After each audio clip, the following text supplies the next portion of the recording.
Welcome to the podcast, everyone. I have a fantastic guest for you today who has some really brilliant insights in the area of leadership. His name is Kris Mailepors, and Kris worked in Cutco from about 1995 to about 2003 in the New England area, and he advanced as far as being a district manager in New Hampshire. Kris went through a variety of different roles after his Vector career, where he learned a lot about leadership, and he ultimately founded his own management consulting firm called Bushido Leadership. And in the course of that, Kris is connected with Blue Cross, where he now is involved in helping to develop all of their leadership development programs for their entire organization. He has written a book called The Easy to Follow Leader, which I found to be very insightful and very practical. I'm sure we'll talk a lot about that today, as well as other things. Kris Mailepors, thanks so much for making time for the podcast. Thank you, Dan. I'm so grateful to be here. Yeah, this is going to be a great conversation that I think people will get a lot out of. Why don't we go back to 1995 and just start with how you got started with Vector? 25 years ago, it blows my mind. I remember it so vividly. It left such an imprint on me.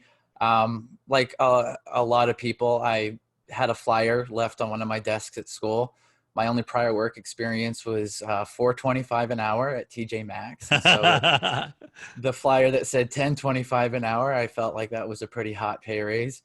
It was funny because I was at University of Maine in the Bangor, Maine area, and the nearest branch office, that's also where I lived, was 2 hours away. So with no information, and we didn't even have a receptionist to call, and we just had a recording with times and directions to pop in. And I went with my college roommate, and he wore, jeans and a hat, and I tried to look a little nicer, but I didn't want to, upstage him. And we went down, and I remember that interview actually really vividly, in spite of how long ago it was. And I remember saying to the manager, what impressed me most about the company that really stuck with me as a life lesson is that how the representatives are trusted, with this base pay to conduct these presentations. And there's this honor system component to it. And it dawned on me when I learned that trust instills responsibility. If somebody wants to gain responsibility, they need to be trusted with something. And I saw that as a great opportunity for me. I thought the product was really cool. And it looked like something I could do, just to have a lot of fun and be independent. And I wasn't great. I'm reluctant to share because I listened to a lot of these episodes, and you have had some titans of the business come through, and Silver Cup winners. And that was not in my history, but I was consistent. I stuck around. I learned so much from the company. I loved being a sponge. And what dawned on me that really, I think, is still central to some of my philosophies and beliefs in leadership is, I had 7 managers before I became a district, 7 different people that I called, my manager or my leader. They were all so different. And everybody I met at Vector, at conferences, these really impressive people, they were also just really different. And there was no sort of one size fits all or cookie cutter. We had a similar culture and some of the values were consistent, but to me, I just had so much fun learning from these people. And to this day, I've never met, a more diverse and a more exciting and a more awesome group of leaders. And, I learned a lot about how far enthusiasm can get you. I ran a branch in 1997, and that branch ended up being top in the Northeast region. And we had so much fun doing that I decided actually to shift my career from, I was a pre-vet major at University of Maine, to really just stick around with the company. I saw no good reason to leave based on what I was learning, what I was earning. And I had a rocky start. And it was the support and help of a few really solid, influential people that to this day I hold really tightly in my heart as being such a good influence for me, that I had a series of breakthroughs. I don't think I ever really popped, but there were so many instances where I was learning from, like the Jeff Gamboas of the world, and the John Canes were taking me under his wing, for some instruction. I had 50% increases each year for 4 straight years as a district. And it finally got, I think our best year was we had a top 10 ranking nationally. And it was really an exciting time for those 8 years I was with the company. That's some great results, Kris. And like you said, you use the words that you weren't a titan, but to come out of the gates and be able to grow year over year significantly as you did is a tremendous achievement. And I think that garners a lot of respect for who you are and what you accomplished in the company.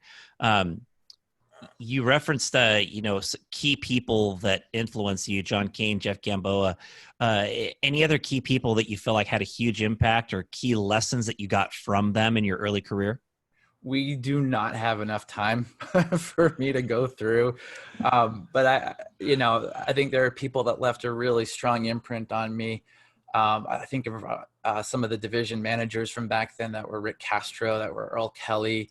And I know in our division, as I was really starting to grow and to figure things out as a leader, Mara Berghoff, back then was Mara Fausto.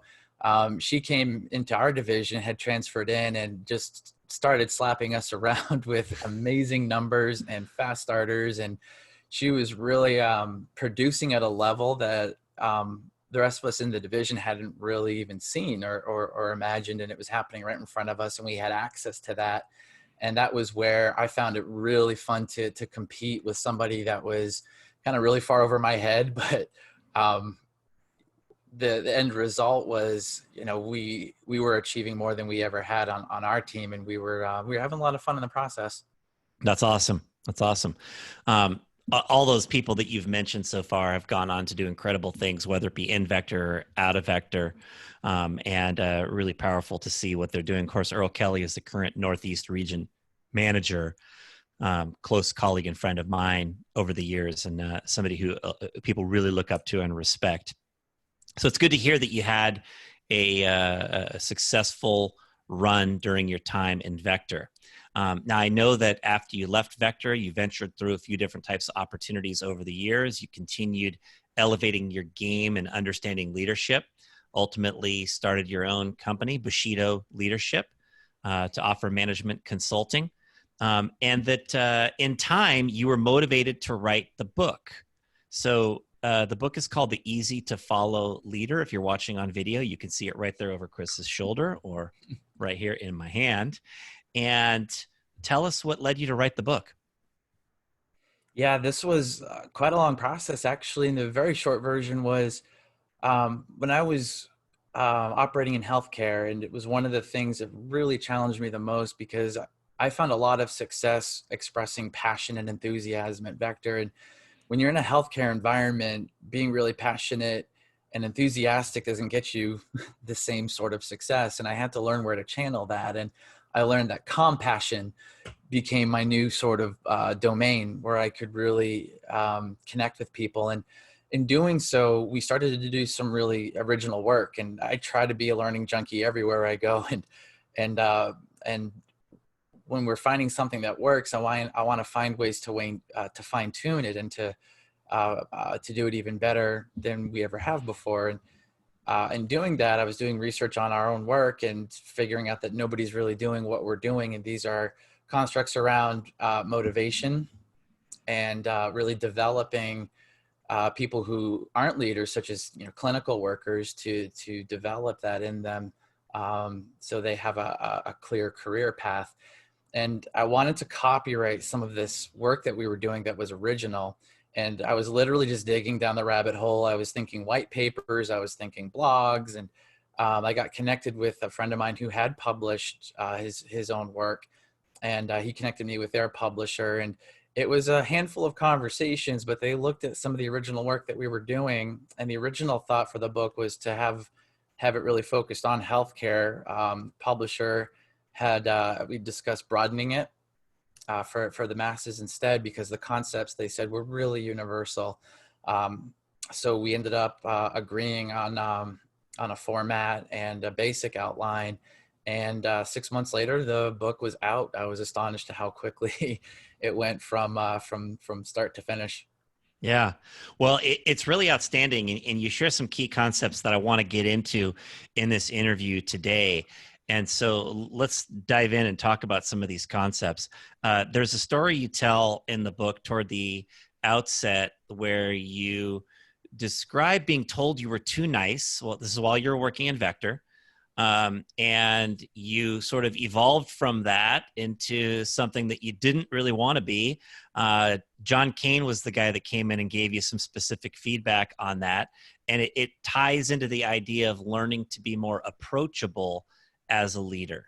And so tell us a little bit about that time in your Vector career and in this concept of approachability.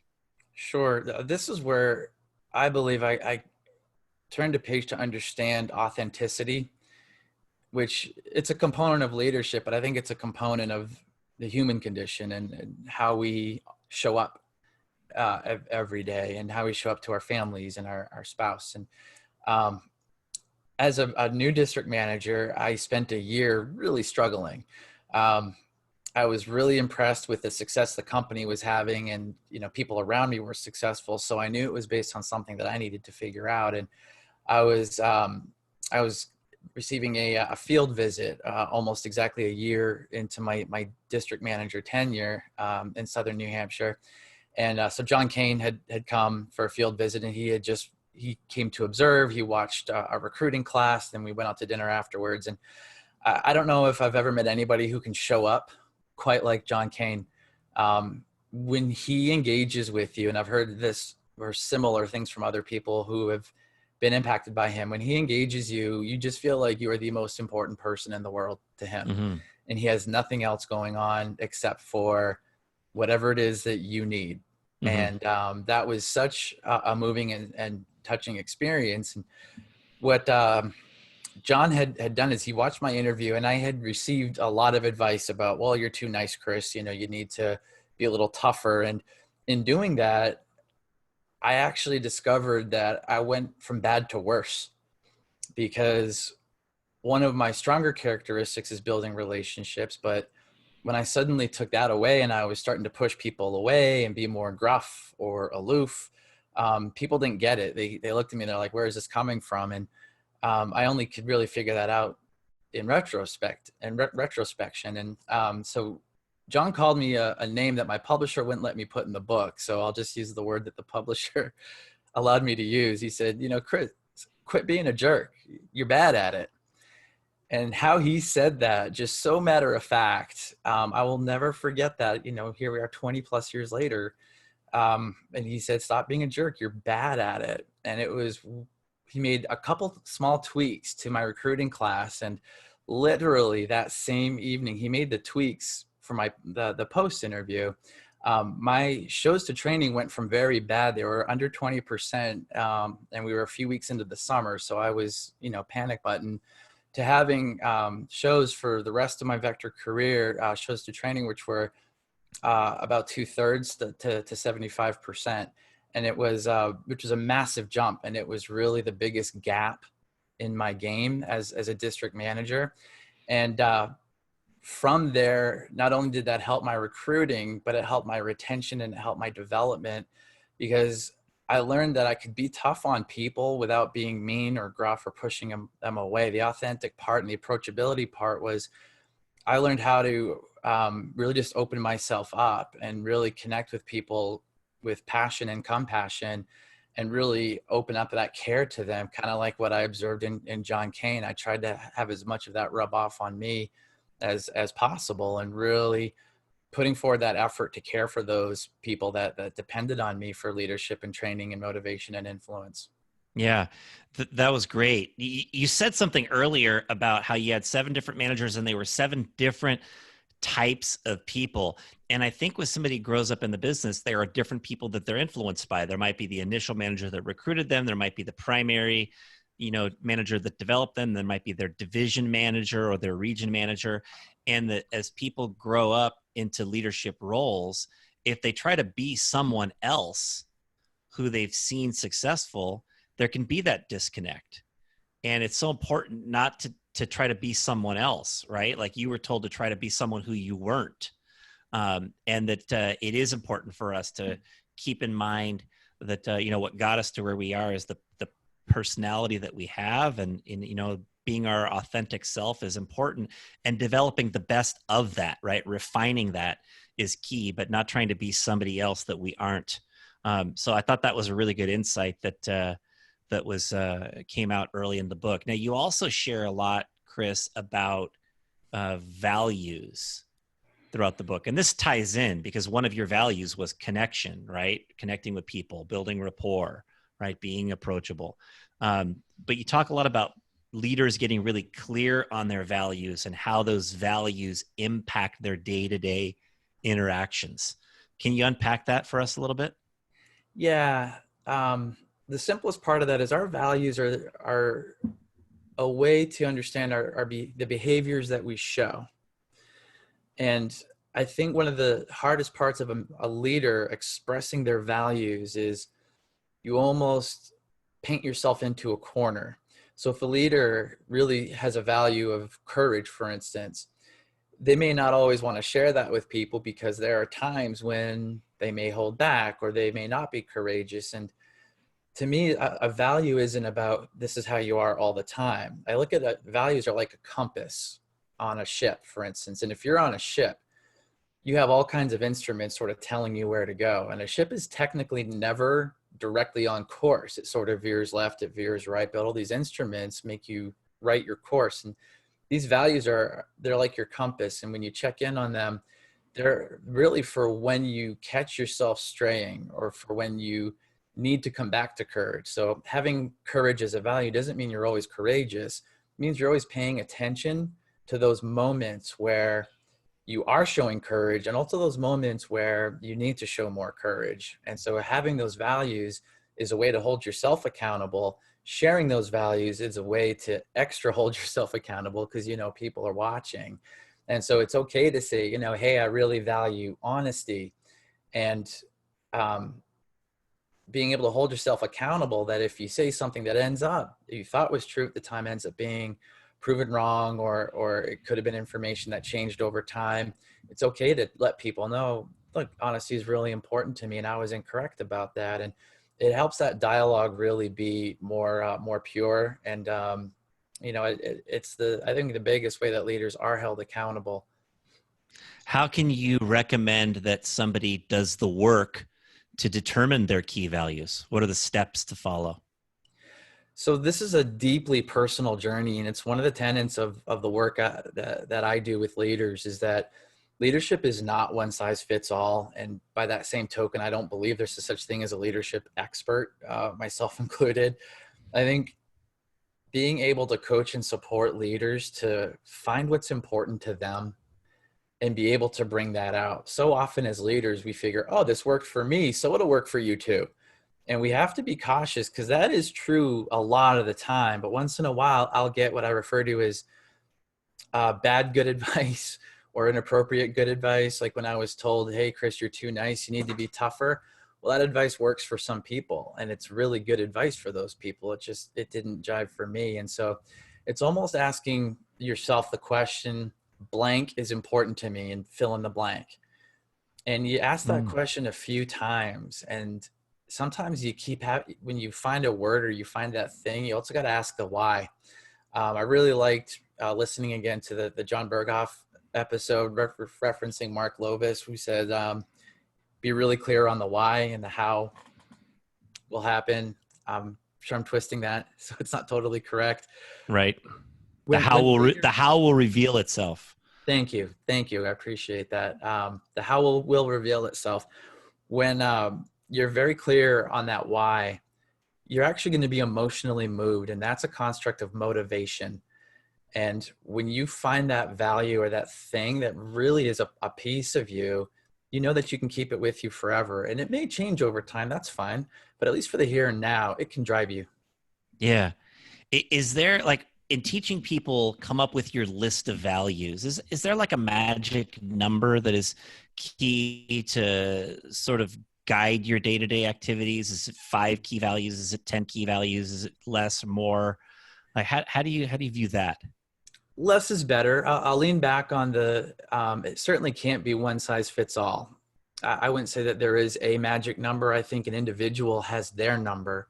Um, no matter who, especially for an organization, I think an organization can't do any more than 5. If they've got like the 6 or the 8, or I've seen some lists as long as 14. I just think that you're giving people too much to pay attention to, and they just won't pay attention to anything.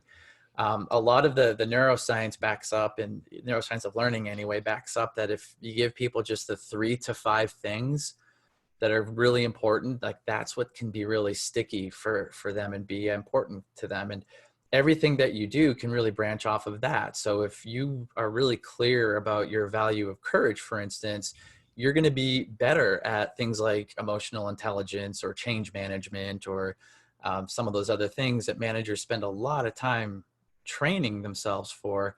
The reality is that you unleash your own natural abilities, your own natural talents so much more clearly when you have a value and you're working towards, like a compass, you're working towards that true north.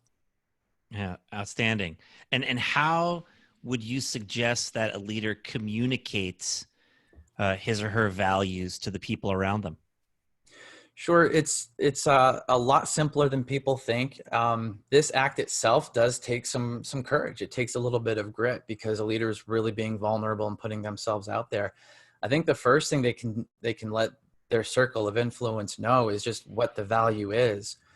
But the second part is just as important. It's letting those people know, hey, if I ever stray from this, I want you to let me know. If you spot me not being courageous, or if you Mm. spot me out of integrity, I really want you to tell me, because I want to do my best to get back online. And that creates such a level of intimacy and vulnerability when you talk about relationship building that transcends, leader to direct report relationship. You're talking just the act of being human at this point. And so that second step is really critical. And I think you can even go that third step to say, this is also what I want to expect, say courage, for instance. I'd like us as a team to be courageous. So if we're not courageous as a team or as individuals on a team, here's what we'll do. And you can be very clear up front with people that if I feel that you're out of integrity, or if I feel that you're not being your most courageous self, well, that's important to me that you are. So I'm going to let you know how I want to help you get through that. And that way, when that instance arises, people are a bit prepared for it, and they're not blindsided by that extra level of coaching or support. Mm. I love what you shared about a leader telling people very clearly, hey, these are the things that are important to me as a leader. These are, my core values. And then saying, if I ever stray from anything here, please let me know. Inviting feedback from others is a critical element of being able to establish approachability, of building relationships, and of being able to grow an organization, right, in the mold that you want it to grow. I think it really requires that banter or feedback that goes on back and forth whenever we are getting off track in certain areas of our life. Yeah, I'll just add to that really quickly is the back end of that is how the leader responds to it when somebody calls them out. I've seen so many leaders have this so-called open door policy. And then in that same breath, they'll say, I have an open door policy and things are great. Nobody ever comes in. I have to pause a moment and let them really, let that sink in. And there's a reason why nobody's using their open door policy. It's because they weren't met with that same level of authenticity, or they weren't met with that same level of reception when somebody comes in with a problem or an issue, or even yet to call out the leader for misstepping around some of their values. And so when leaders get abrasive, or they get defensive, or they do anything but say thank you when somebody uses that open door policy, they're really undoing a lot of that work. And so that approachability piece, it's really getting on top of that appreciative inquiry, which I've heard referenced on this show several times before, staying on top of that appreciative inquiry and creating that psychological safety for people to want to open up, knowing that they're going to be heard. I really resonate with that, Kris. And I think that when you describe the idea of, hey, I got an open door policy, but everything's great, nobody ever comes in. That was me That was me a lot of years ago in my early part of my career. I always felt like I was open to having people, offer me insights and feedback. But honestly, like I can't remember how I responded, and I can't remember if I responded in ways that were constructive or not. I can't really remember if I was ever really defensive, in how I interacted with people that gave me negative feedback.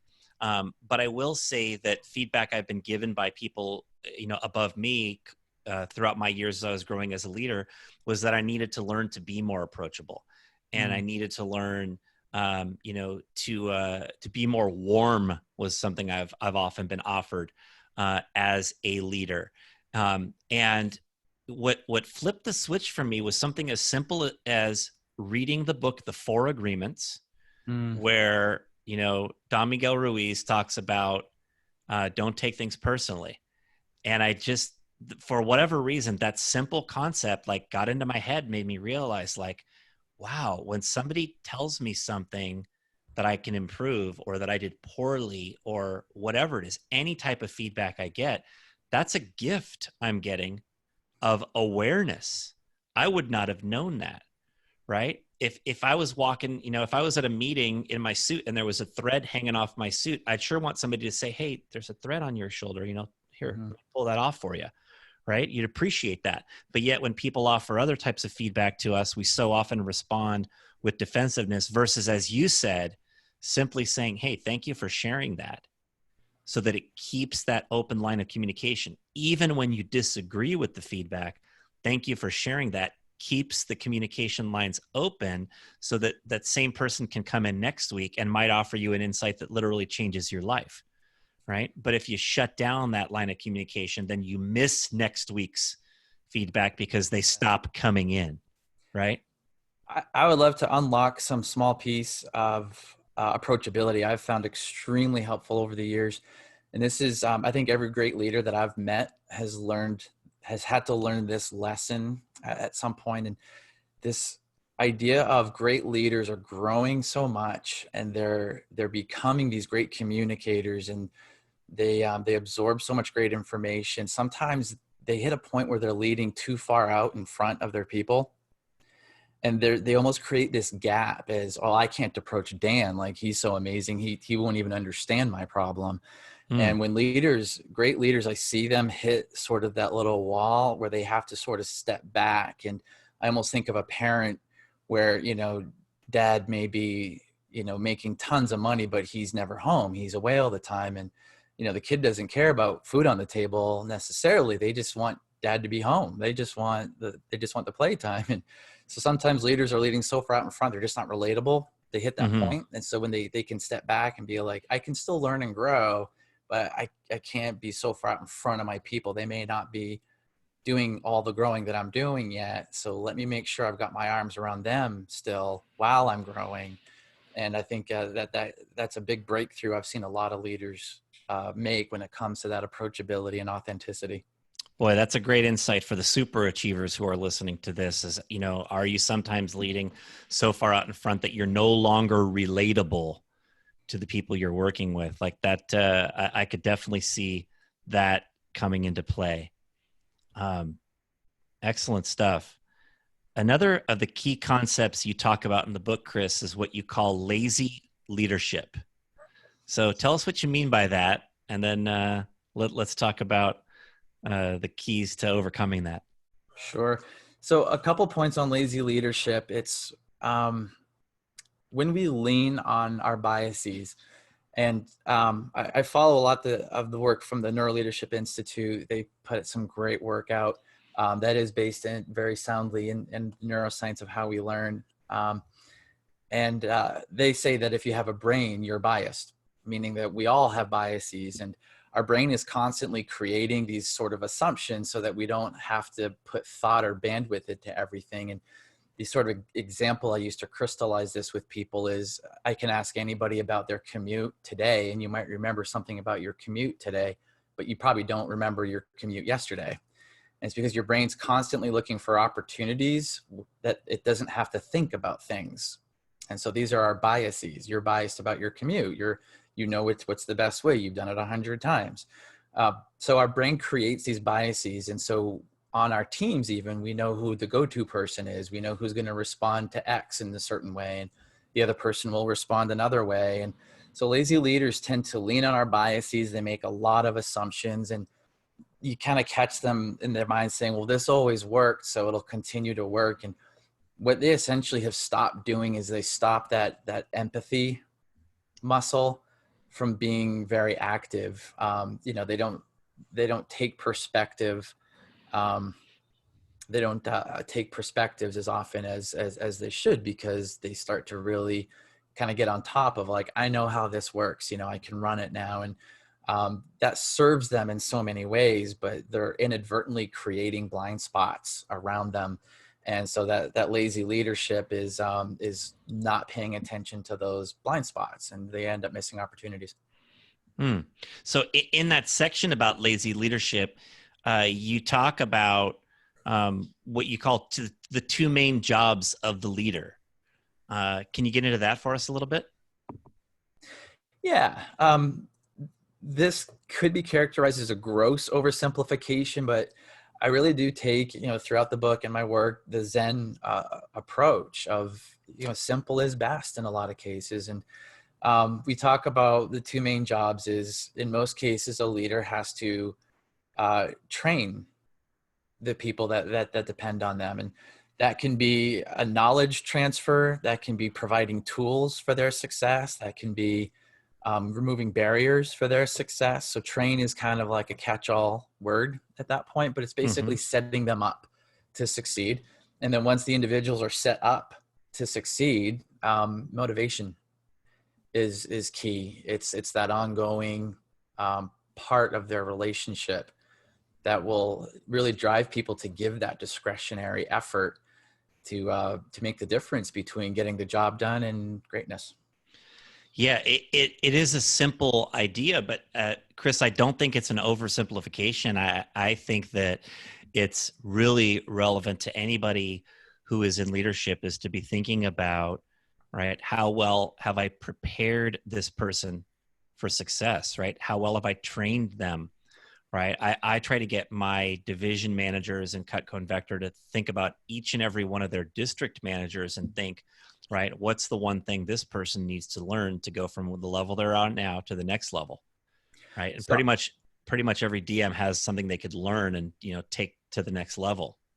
yeah, I'll channel Earl Kelly with something that he had said to me years ago. Obviously, that he said that every 3 months he would focus on some new part of the business that he wasn't focused on previously, and he was just going to improve that, which seems like not enough when you're a new branch or a new district manager and you've got, it feels like 100 things that you have to pay attention to.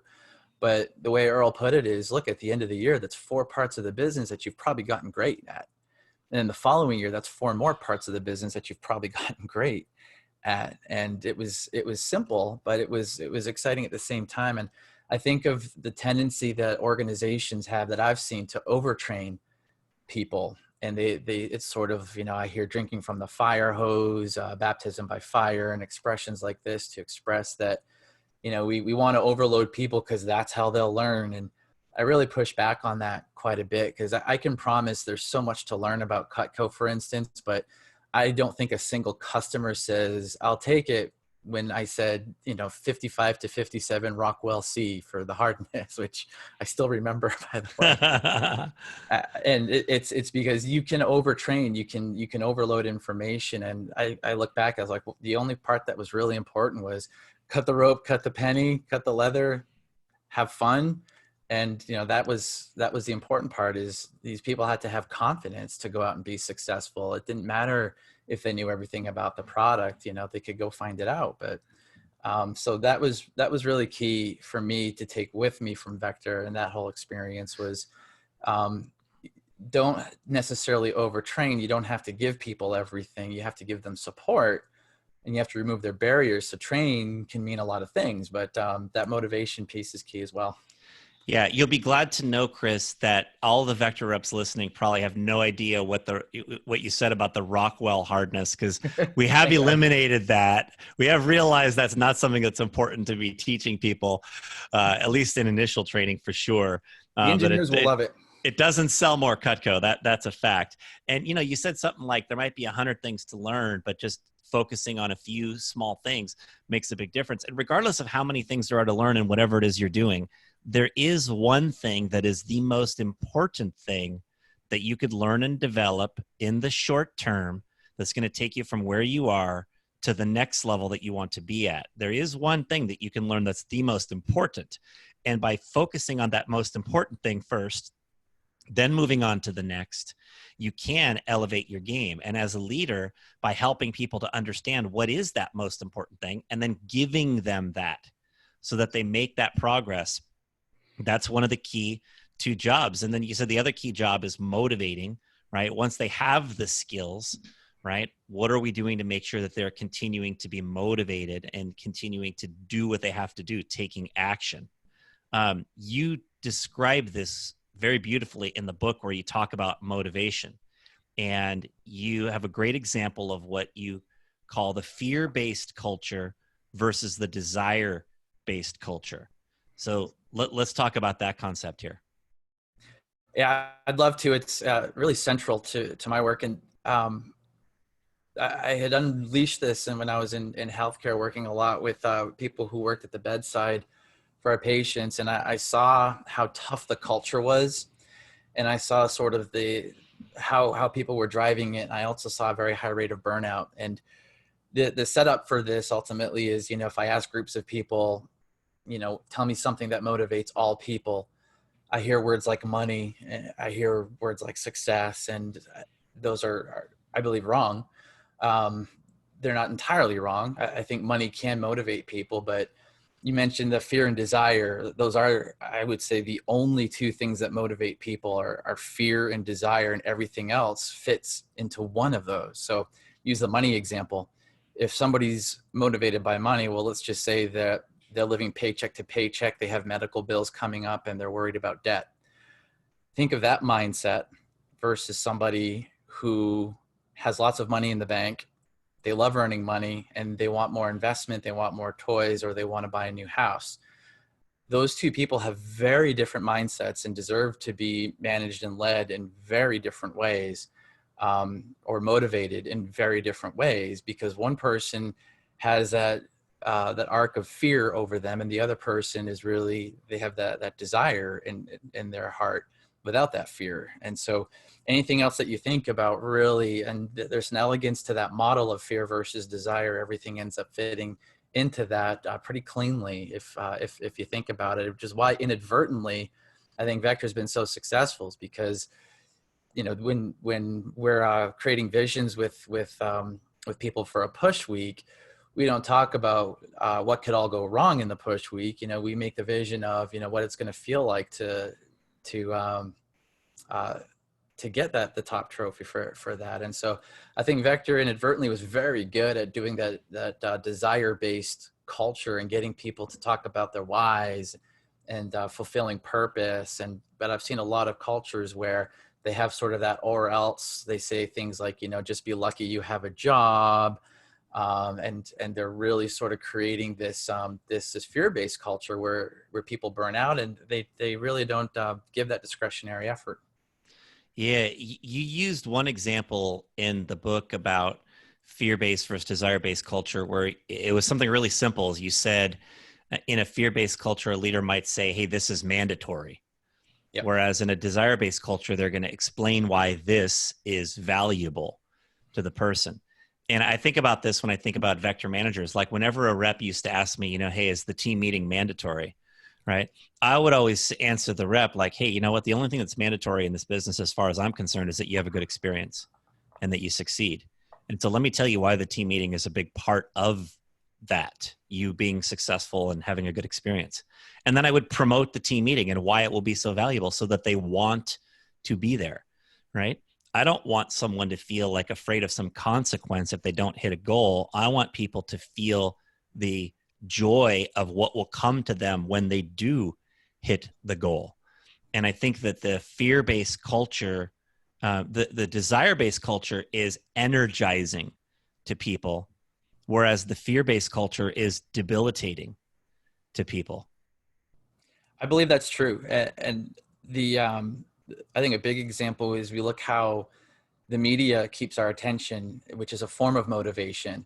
Is there's a lot of fear-based going on, and even if you hear politicians, regardless of what side of the spectrum you're on, politicians spend a lot less time talking about their own vision as much as they do say their opponent, their opponent, their opponent, and they're creating this picture of dystopia if their opponent wins an election, and they talk about all of the things that are wrong or that will go wrong. If their opponent were in power, well, that's playing on that fear-based motivation, which gets you a very good short-term result, but it's not sustainable. And I think of this is also seen in that transactional versus transformational leadership. Transformational leadership it's widely used right now, and it's very much tapping into that very similar desire-based culture. Yeah, I like what you said about how it's short term versus long term. And for anyone that feels like you are somebody who's motivated by fear, you quote, hate to lose. I've heard people say that. I think that that's a short-term way of viewing the world, and that it doesn't lead you to really long-term results. I heard a podcast with Carrie Walsh Jennings, one of our all-time great U.S. Olympians, volleyball player. Yeah. And she said, I love to win. And I'm motivated by the feeling and love of winning more than by the feeling of hating to lose. And I do feel like that's the mindset that leads to longer term success, more motivation, more what I would call permanent motivation, even though motivation really can never be truly permanent, but longer term, more sustainable motivation, I guess you could say, comes from that feeling of wanting to win, desire-based, right? What are the rewards I'm going to get when I achieve this versus worrying so much about the consequences? And that's a mindset shift that I think not everybody has made, but that when you can make it, can help lead to a greater level of success and can help you as a leader to inspire your people to a greater level of success. I agree. To what extent motivation is not permanent, which I totally agree with, your why can be. And your why is what you can reach into for that sense of purpose, to get that desire-based motivation when you need it, kind of like a value. It's that compass that gets you back on track after some time. Outstanding. Kris, this has been really great. Is there any other insights you feel like you want to share with the Vector Cutco audience of reps, managers, alumni? I would honestly just say that level of authenticity that we all have, and I think I've always seen really strong in Vector and Vector alumni, is to me is just central to how we build relationships. And I got so much of that from my time with the company, is learning how people from being very, very different leaders could have such a strong influence on it. And I think there are leaders who have influenced people that they have no idea they influenced them. Like I could list off names of people who influenced me who have no idea who I am before today. And they have no idea the impact they had on my life just from seeing them at one, annual conference with the managers. We used to call it the SLC event. I didn't know if it was still called that, but seeing so much of that authentic leader that I see in that company has really left an imprint on me 20 years later. Oh, that's awesome to hear. And it's awesome for, anybody working in Vector and Cutco to hear, to think about the impact that they could have on others through their own authentic leadership and through growing their own skills as a leader. Kris, the theme of this podcast is, changing lives. And I'm just interested in, as you look into your own future down the road, how would you aspire to change people's lives through your work or through your influence? Yeah, I've been told throughout my life that I'm a bit of, not only am I very mindful, but the mindset that I have is really that the ability to help others grow and help others heal. And I learned at Vector actually that the one the one factor in my life that I believe is essential to all my motivation is if I can have a positive influence on the human beings around me, the concept of leaving them better than you found them. I am a very happy individual. So regardless of my pay, my bonuses, my anything, that's really what drives me. And so being able to bring that healing to my work, it's an opportunity to break some of the stigma that's around right now, as we're really learning more about the neuroscience of mental health and how we're on overload of stimulation, and how I believe that every human being carries, some trauma, some damage. And part of whether it's leadership or just relationships is if people can really get that knack of how to be authentic, how to be vulnerable, and how to really work through emotions in a brand new way that they maybe haven't in their past, or that hasn't served them very well. And that's really why the company name that I chose, Bushido, it's the Samurai Warriors Code, and it's a series of 7 values essentially that drives people. But it's the samurai class, they were not the landowners, they were not the ruling class, but they were the people that were probably the most revered and the most feared. And so my work is really helping people connect with their values so that they can create better relationships in their life, and they can work through any of the blocks that they have that are preventing those relationships from being really powerful. Awesome. Well, it's great to see the work that you're doing. I've definitely enjoyed being able to learn from the insights that you've shared, both in the book and through this conversation today. I think there's been a lot of valuable information that our audience is going to be able to take home. And I really, really appreciate your time and energy you've brought to this. Dan, I can't thank you enough. This has been a big opportunity for me, so thank you. Awesome.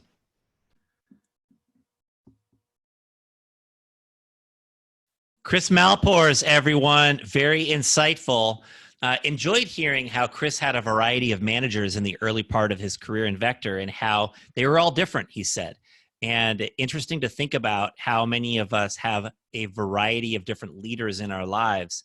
And I can remember one of my guests, Hiro Rodriguez, talking about what he called the hybrid leadership matrix, where you learn this value from this person and this skill from this other person and different things from different people, and that you put that together into the package of who you are as a leader, that we don't try to be someone else, right? We try to figure out what is most important to us and how can we develop in those areas as a leader in our business. Asking ourselves the question, what is important to me? Blank is important to me, Kris said. What is it that's important to me and why? And trying to figure out what truly our most important core values are. I thought that was really good.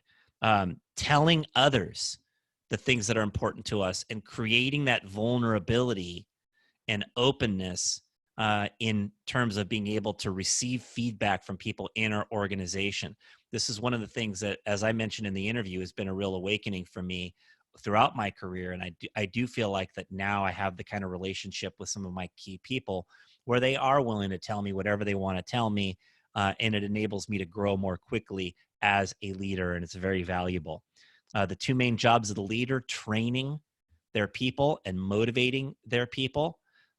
Simple, but key to think about, right? Are you giving your people the tools? Think of one individual who works for you now, and what does that person need, and how are you going to give them those skills, those tools in the near future so they can take the next step in their career with you. And then, of course, motivating people, and the idea that everything that pertains to motivation can be fit into either a fear-based category or a desire-based category, and that desire-based motivation is what energizes people and creates longer-term sustained success. In the book, Kris talks about some of the myths of leadership, and at the end of that chapter, he says, but there's one thing that we all know that is not a myth, and it is the fact that leadership matters. Leadership, when it is not done right, can lead people in the wrong direction, can perpetuate negative stereotypes of leaders, and can spread from one person to the next and create a toxic culture in any organization. Leadership, when it's done right, can be uplifting, inspiring, life-changing for people. And that's what we are all about here in Cutco and Vector, is changing people's lives for the better through the leadership that we provide to them, the skills, the experiences, the inspiration, and whatever role you're in, whether in Vector or out of Vector, it should be our desire, our goal to impact people in the most positive fashion that we can. And I hope that each of you take that challenge to heart and you let that inspire you for today. Thanks for supporting the podcast.